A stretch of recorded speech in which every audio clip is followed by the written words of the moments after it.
Hi guys, welcome to OASIS Backyard Farm. Today we'll show you the flow bed that we built for our aquaponic system. It's constructed out of pallet wood. It's about 40 centimeters high and it's about 80 centimeters wide and about 4 meters long. We placed it on a metal table and we will place some concrete blocks for support underneath, and in the end we will fill it with stones and a plastic liner. Then the water will then be pumped from here, or the overflow will then go to an orange container, which we'll show you now.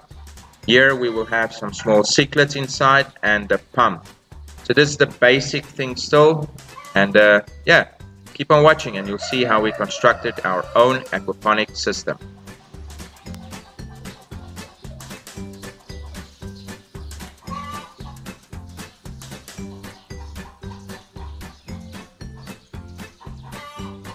Hi guys, this is Paul from OASIS Backyard Farm. As you can see, it's a very sunny day, hot, humid already, just after 10 in the morning. We're going to build our own aquaponic system here at OASIS Backyard Farm, and we're going to show you the different, oops, just knocked over the bird trap. Very funny. And we're going to show you all the materials we purchased. So first of all, we've got some gravel that we're going to put in the flow bed. Nice big pieces. All right, thanks guys. Right, so this is the flow bed we constructed out of wood. We're going to line it out inside with plastic liner, and then fill it up with the gravel. And it feels very hot. Yeah, it's very hot. We put on like a water protection or a waterproof sealant. Then here we have one of these drums will act as our biofilter. What we'll do is we will have a pipe that feeds the water in from the 1,000-liter tank. Add some gravel at the bottom, let the water overflow at the top. That takes it into the flow bed. Yeah. And it smells nice. Thank you. This is our 1,000-liter tank. We're gonna cut out a square at the top, so we've got a decent size to collect fish.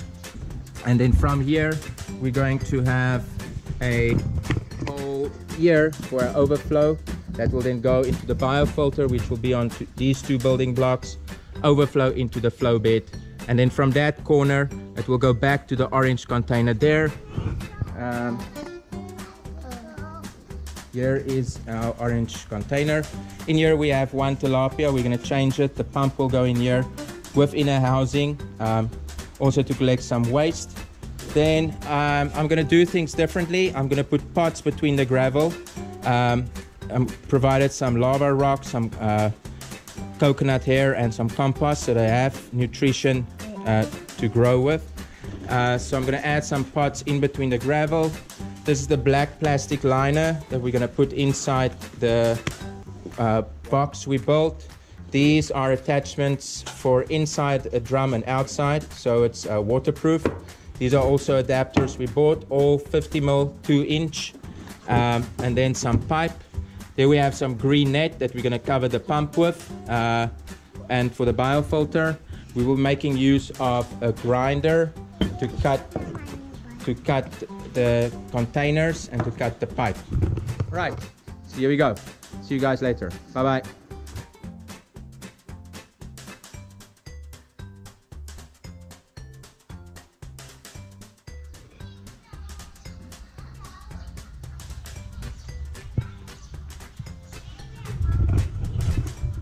Right, so we've taken the plastic liner and we've laid it inside the wooden box.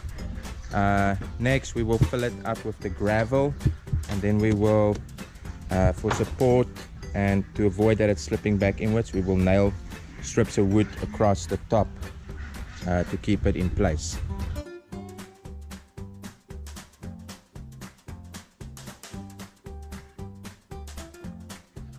Right, so we've placed the wooden support all the way around on top, like that. Hi, good morning. Hello, hello, hello, hello, hello. Good morning, good morning. Not camera shy at all. Next, we're gonna fill the box with the gravel. So we filled the box with gravel, and as you can see, as mentioned before, I've placed pots with additional nutrition, coconut hair, lava rocks, and some compost. It will be covered like this in the end, so it will be kind of submerged under the rocks, but still for me to identify where to put the plants in. So yeah, so we're busy filling this now.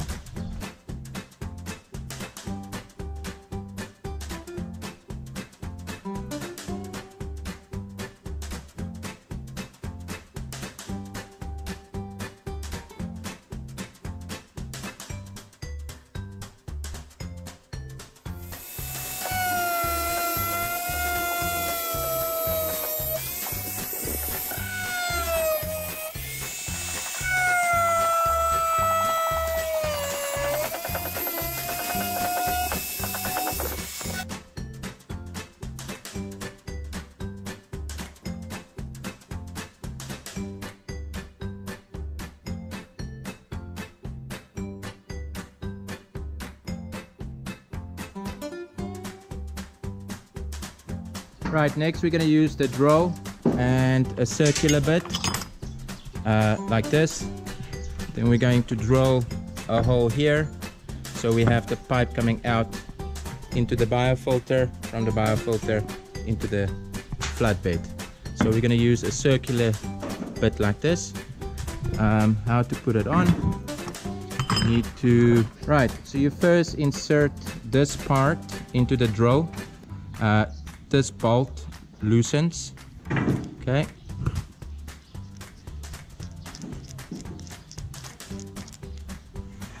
Put that down like this, like that, like that.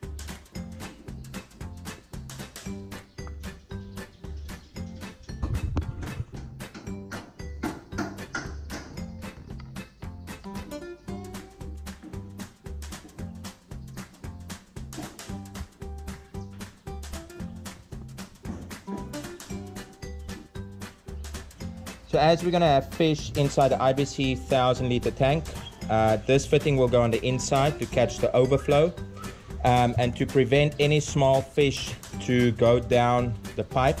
I went to get this net. It's used for the kitchen basin to collect kitchen waste. So what I'm gonna do is, this will go over.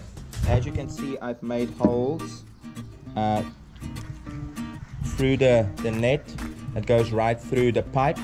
I'm going to tie it with wire, and then it will go like this inside the IBC tank. Right, so we fill the IBC tank with water, and then here, there you can see there's the filter.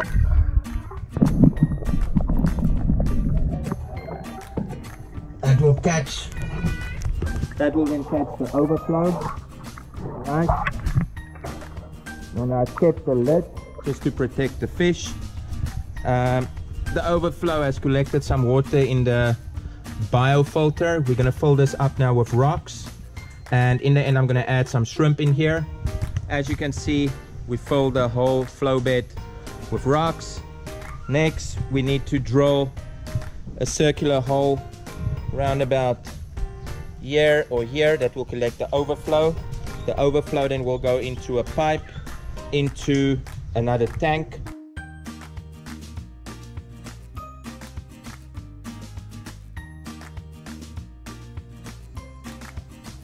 Right, I bought a basic shopping basket, and then I covered it with green net.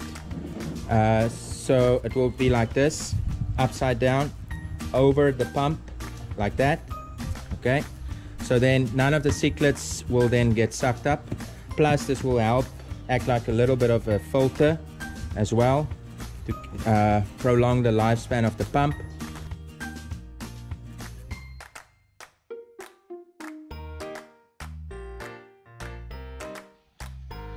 Okay guys, yesterday we showed you the system with the drainage and the pipes and everything connected, but because I made a very amateur mistake, when I drilled a hole through here from the opposite side, I ripped the plastic, so I had to glue it and use putty just to make it waterproof.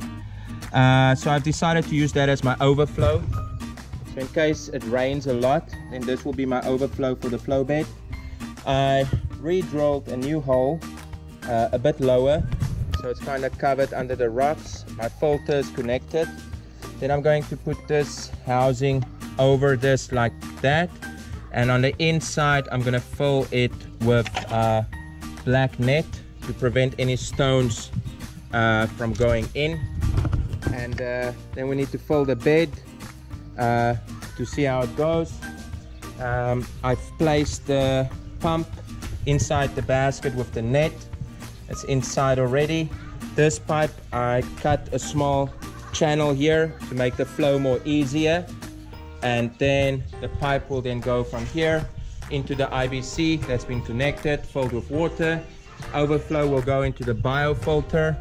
There you can see the rocks. The pipe goes right to the bottom to filter the water. Overflow goes into the flow bed, and there you go. Right, so there's the net inside the pipe, as you can see, to prevent any stones going in, and it will act like a filter. I've got another small white filter inside as well. We've leveled it and we've placed all the wood back in place, and we're going to switch on the pump and then we see how it goes. Right, as you can see, the water is going. We had to change the pump as the previous one was too strong, so we've got one that gives you 2,800 liters per hour, and it's roughly about under 60 liters per minute. Got the pipe going here. My buddy, this is a cherry head tortoise, female. We call it Cherry. A girl, yes. Right, this is the IBC container. As you can see, it's flowing quite nicely there. It will provide sufficient oxygen to the fish. Then from there we changed the biofilter. The rocks was making it too difficult for the water to get through. It was a bit too dense, so I've put in green net, and underneath the green net I've got some biofilter balls like this. They float, so I kind of had to push them down off the net. I took out the white filter inside the IBC tank just to make the flow faster. Then from here it goes into the flow bed. As you can see, very nice, filling up nicely. We still have to, hi, hello guys, hello. So then here we just need to fill up a bit more rocks to cover the water. Going nicely. Then I've left a bit of space. Let's just say hi here to Mummy Goat. Hi Mummy Goat. Hello. Hey. And there we have some babies. Say hi. And another baby there. Right, then I've left some space around the overflow just to make it a bit easier for the water to go out. And from here it goes back into this container.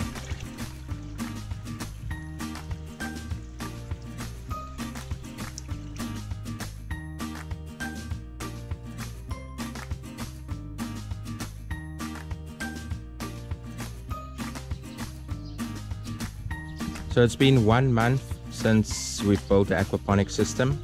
I've planted seedlings in here. We have some tomato, corn, basil, chili, spring onion, some lettuce, I think, not sure, asparagus. Then I've got my pumpkin, cucumber, beans. There you can see the IBC 1000-liter tank and the biofilter, the blue tank. We filled it with gravel. We've put up a net for all the vines to carry our delicious fruit. Then here I've placed my little office, I would say, where I do a lot of my work, where I plant my seeds. We've got some rosemary coming up. We've got more cucumber, some lettuce, so they still due. Then here's the first container. So we covered that up with stones to prevent any algae and bacteria to grow. We still need a bit more gravel to cover some of the areas where we still can see water, just to prevent mosquitoes from breeding. Then here we've placed our cichlids in the tank, and at the bottom is the net that's covering up the pump. We've got an aerator going here, some panda cichlids. Okay, from here the water gets pumped through the black pipe and it gets dropped into the IBC tank, which is containing our tilapia. And we've got a few tilapia in here, and we have some carp. Don't know if you can see the fish. Okay, the tilapia varies, some small, some big, but we've got 4 big tilapia that I've placed in here, hoping that they would breed. If not, fatten them up, clean their system, and we will have a nice fish dinner coming up soon. Right, so that's the IBC tank, and then from here it goes into the biofilter, which has been doing a great job, as you can see there. Okay, and that's our aquaponic system. Right, all of the best for your plans and your construction of your aquaponic system. It was hard work, trial and error, test and see where you've got mistakes, where you need to adapt, where you need to change, and hopefully you will have a successful setup. So that's our veg growing there. You can see the leaves are a bit light green because we've got like torrential rain now and typhoon season, so we don't get a lot of sun. As you can see, it's pouring down again, so that could be an influence. Otherwise, I'm very happy with the setup. Can't wait for the rainy season to finish so I can get my fingers more green. Right guys, thank you for following us on OASIS Backyard Farm, and if you like this video, give us a like. Yay! And follow us. Please, let's help each other in this crazy times we have. And let's see if I can get this video up to 100,000 views. Very optimistic, but hey, there's nothing wrong with that. Right, from OASIS Backyard Farm and myself, see you guys next time. Bye-bye. Thank you for watching OASIS Backyard Farming. Feel free to subscribe and share this experience with your friends. Until next time, goodbye.